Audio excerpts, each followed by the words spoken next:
ځکه الحب فی الله والبغض فی الله دا د ایمانیاتو نه دي چې د الله د رضا لپاره به یو چا سره مینه کوي، د الله د رضا لپاره به یو چا سره بغض ساتي، دا کینه به مو د الله د رضا لپاره ساتي. ستا د دنیاوي کار په وجه باندې مثلا یو چا ستانه یو انچ ځمکه ګیره کړه، ته د هغې څه په کلونو کلونو باندې بغض نه کوې. یو چا درته یوه کنځله وکړه، ته ورته په کلونو کلونو بغض نه کوې. یو چا درته یوه تیزه خبره وکړه، په کلونو ورته ته بغض کوې. او هر چې د الله رب العالمین په باب کې شي نو ته د الله د دشمنانو څخه په خوشحالۍ باندې میلاویږي. او شرط هم نه ورته تندي کې کوت نه راځي، تریوالی دې ورته په تندي کې نه راځي. او چارته دې هم په زړه کې دا نه راځي چې دې څه بغض کول زما د ایمان حصه ده، ولیکن بغض ورسره ونه کړم او دا د الله دشمني کوي، زه اوس د زړه نه محبت وکړم، زه په دې باندې ایمان نه خلاصېږم. هیچا هم دا سوچ ونه کړو. او هر چې معمولی چیز د دنیا پر لحاظ یو 10 روپۍ ته څوک زیاتې واخلي، 15 نه 2 روپۍ هم ته زیاتې کټ کړي، نو دا ورته بغض کوي، یاره پلاني راسه زیاتې کړي.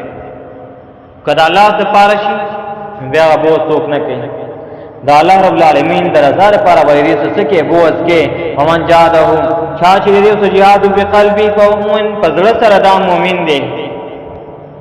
پرونی درس کې موږ په بل حدیث کو ذالک اضعف الایمان، د زړه صفات ګڼل کمزور ایمان دی. نه که بچا کې دا کمزور ایمان نه دا څه شی دی. علماء ذکر کړي دې کې ایمان د سره بیا نشته، دا کمزور ایمان دی او دا کمزور ایمان هم پر کې نشته. معلومی کې دا چې دا کنګال دی ایمان نه، دا کې د سره ایمان نشته، دا بې ایمان دی. ومن جاهدهم بلسانه چا چې دې سره jihad وکړو په ژبې سره، یو ته تقریرا دا خبره وکړي، دې باندې تقریرا دا وکړو، په دې باندې بیاناً دا وکړو، فهو مؤمن، دا مؤمن دی. دې صفه بیاناً وجنګیدو، یو طرف ته کافر یو ذات له بیان ور کوي، دې طرف ته دا مؤمن داغه په خلاف باندې داغه واقعات بیان ور کوي. فهو مؤمن، دا سړی مؤمن دی. وليس وراء ذلك من الايمان حبة خردل، د دین افضل د ایمان د سره د وری په اندازه باندې بیا بچا کی ایمان نشته چې دا نه کی. وليس وراء ذلك من الايمان، د دین افضل ایمان نشته د وری په اندازه باندې چې یو سړی کې دا هم نشته چې د لاس jihad وکي، یو سړی کې دا هم نشته چې د جبه jihad وکي، یو سړی کې دا هم نشته چې د کافر سره